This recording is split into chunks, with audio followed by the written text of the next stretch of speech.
ሰላም ጤና ይስጥልኝ ከኢትዮጵያ ዜና አገልግሎት የዕለቱን ዜና ይዘን ቀርበናል። በቅድሚያም አርዕስተ ዜናዎቹን ለኢትዮጵያ የባህር በር ጥያቄ ምላሽ በመስጠት የምስራቅ አፍሪካን የኢኮኖሚ ትስስርና የጋራ ተጠቃሚነት ማሳደግ እንደሚገባ ተገለጸ። መሶብ የአንድ ማዕከል አገልግሎት ዲጂታል ኢትዮጵያን ለማድረግ የተጀመሩ ስራዎች ስኬት ማሳያ ነው ተባለ።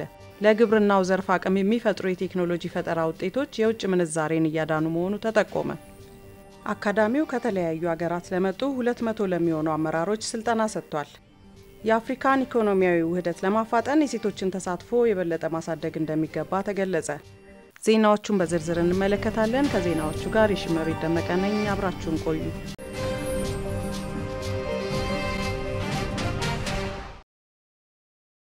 በፈጣን የኢኮኖሚ እንቅስቃሴ ላይ ያለችው ኢትዮጵያ ቀጣይነት ያለው የኢኮኖሚ እድገትና በቀጣናው የጋራ ተጠቃሚነትን እውን ለማድረግ የባህር በር እንዲኖራት የዲፕሎማሲ ጥረቷን አጠናክራ ቀጥላለች። የባህር በር ባለቤት መሆን እንደ ኢትዮጵያ ላሉ ግዙፍ ኢኮኖሚና በርካታ ሕዝብ ላላቸው ሀገራት የወጪና ገቢ ንግድን በማሳለጥ ኢኮኖሚን በከፍተኛ ሁኔታ የሚደግፍ ከመሆኑም ባለፈ የጋራ ልማትን የሚያበረታታ ነው። ኢዜአ በጉዳዩ ላይ ያነጋገራቸው በአሶሳ ዩኒቨርሲቲ የኢኮኖሚክስ መምህር ሙሐመድ ኢብራሂም ኢትዮጵያ የባህር በር ባለቤት ለመሆን እያደረገች ያለው ጥረት ከራሱ አልፎ ለቀጣናው ሀገራት የምጣኔ ሀብት እድገትና የጋራ ተጠቃሚነት ትልቅ ትርጉም ያለው መሆኑን ገልጸዋል። በመሆኑም ለኢትዮጵያ የባህር በር ጥያቄ ምላሽ በመስጠት የምስራቅ አፍሪካን የኢኮኖሚ ትስስርና የጋራ ተጠቃሚነት ማሳደግ ይገባል ብለዋል። የአንዱ ሀገር ጥቅም በሌሎች ሀገራት ላይ የራሱ አዎንታዊ አስተዋጽኦ ያለው መሆኑን አንስተው በር በመዝጋት በተናጠል ማደግ የማይቻል በመሆኑ ከጎረቤት ሀገራት ጋር ጠንካራ የኢኮኖሚ ትስስር መፍጠር እንደሚገባም ተናግረዋል። ኢትዮጵያ በአፍሪካ ግዙፍ የኢኮኖሚ ባለቤት ለመሆን የያዘችውን እቅድ ለማሳካት የባህር በር ጉዳይ ቅድሚያ አጀንዳ መሆኑም ተገቢ ስለመሆኑ አጽንኦት ሰጥተዋል። መሶብ የአንድ ማዕከል አገልግሎት ዲጂታል ኢትዮጵያ 2025ን እውን ለማድረግ የተጀመሩ ስራዎች ስኬት ማሳያ መሆኑን የኢኖቬሽንና ቴክኖሎጂ ሚኒስቴር ገለጸ። መሶብ የአንድ ማዕከል አገልግሎት በአንድ ጣራ ስር የተለያዩ የመንግስት አገልግሎቶችን በማጣመር የዲጂታል ቴክኖሎጂዎችን በመጠቀም የሚሰጥ አገልግሎት ነው። ማዕከሉ ዜጎች የተሟላ የዲጂታል አማራጮችን በመጠቀም የተለያዩ ተቋማት አገልግሎቶችን በቀላሉ እንዲያገኙ የሚያስችል ሲሆን 12 ተቋማት ተቀናጅተው ከ41 በላይ አገልግሎቶችን እየሰጡበት ይገኛል።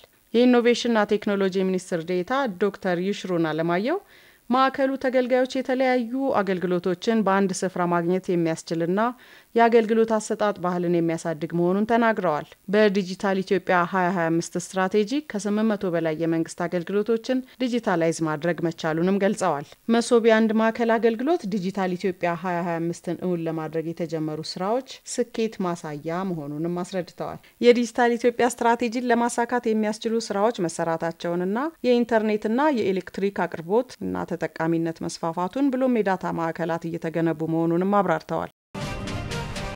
ለግብርናው ዘርፍ አቅም የሚፈጥሩ የቴክኖሎጂ ፈጠራ ውጤቶች የውጭ ምንዛሬን እያዳኑ መሆኑ ተገለጸ። በአዳማ ፖሊቴክኒክ ኮሌጅ የማኑፋክቸሪንግ ዘርፍ አሰልጣኝ ተሾመ ለማ ከአራት የስራ ባልደረቦቹ ጋር በመተባበር የተፈጥሮ ማዳበሪያ የሚያመርት ማሽን መስራታቸውን ተናግረዋል። ለግብርናው ዘርፍ መጎልበት ከፍተኛ አቅም የሚፈጥረውን ማሽን ለመስራት ከ4 ወር በላይ ጊዜ እንደፈጀባቸውም አስታውሷል። አርሶ አደሮች የግብርና ስራቸውን ውጤታማ ለማድረግና ለማዘመን በሚያደርጉት ጥረት የዘወትር ፈተናቸው የማዳበሪያ እጥረት መሆኑን መገንዘባቸው ፈጠራውን መስራት እንዳነሳሳቸውን ያስረዱት። ማሽኑ ልዩ ልዩ ተረፈ ምርቶችን በመፍጨት በአንድ ቀን 12 ኩንታል ያህል የተፈጥሮ ማዳበሪያ ማምረት እንደሚችል ገልጿል። ከ2 ወር ባነሰ ጊዜ ውስጥ ቡናን ቆልቶ በመፍጨት የሚያሽግ ማሽን ከ3 ባልደረቦቹ ጋር መስራታቸውን በሐዋሳ ከተማ በኦሶ ማሽነሪ ኢንተርፕራይዝ የፕሮዳክሽን ማኔጀር እና በሙያው የሜካኒካል ኢንጂነር የሆነው ኤርሚያስ ኃይሉ ተናግሯል። ቡናን በጥሬው ለውጭ ገበያ ከማቅረብ ባሻገር እሴት ተጨምሮበት የመላክ አቅማችንን ለምን ማጎልበት አንችልም በሚል ቁጭት የፈጠራ ውጤቱን ማበልጸጋቸውን ጠቅሷል። የቡና ፕሮሰሲንግ ማሽኑ ቡናን ከመቁላት ጀምሮ ፈጭቶ እስከ ማሸግ ያለውን ሂደት የሚያጠቃልል መሆኑን ኢንጂነር ኤርሚያስ አብራርቷል። ማሽኑን ባለን የተፈጥሮ ችሎታ ተጠቅመን መስራታችን ተመሳሳይ ማሽኖችን ከውጭ ለማስገባት የሚወጣውን የውጭ ምንዛሪ በማስቀረት ረገድ የራሱ አስተዋጽኦ አለውም ብሏል።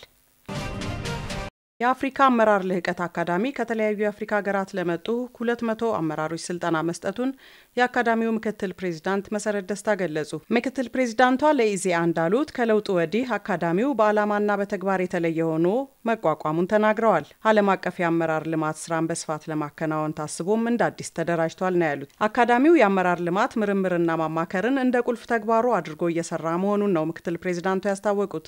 በተጨማሪም አህጉራዊና አገር አቀፍ ጉዳዮች ላይ ትኩረት ያደረጉ የተለያዩ ጉባኤዎችና ውይይቶችን በማዘጋጀት አመራሩን ከህዝብ ጋር የማገናኘት ስራ እየሰራ እንደሚገኝና ከተለያዩ የአፍሪካ ሀገራት ለመጡ 200 ለሚሆኑ አመራሮችም ስልጠና መስጠቱን ገልጸዋል። ከፍተኛና መካከለኛ አመራሩን ጨምሮ የወጣትና የሴት አመራር ፕሮግራሞችን በመቅረጽ ወደ ተግባር መገባቱንም አክለዋል። ከተለያዩ ተቋማት ጋር አጋርነት በመፍጠር 38 ስርዓተ ትምህርት በመቅረጽ የተቋማት አመራር ልማት ላይ በቅንጅት እየሰራ እንደሆነ ነው ምክትል ፕሬዝዳንቷ የተናገሩት። አካዳሚው በዚህ ዓመት ከ7000 በላይ ለሚሆኑ አመራሮች ስልጠና መስጠቱን ጠቅሰዋል።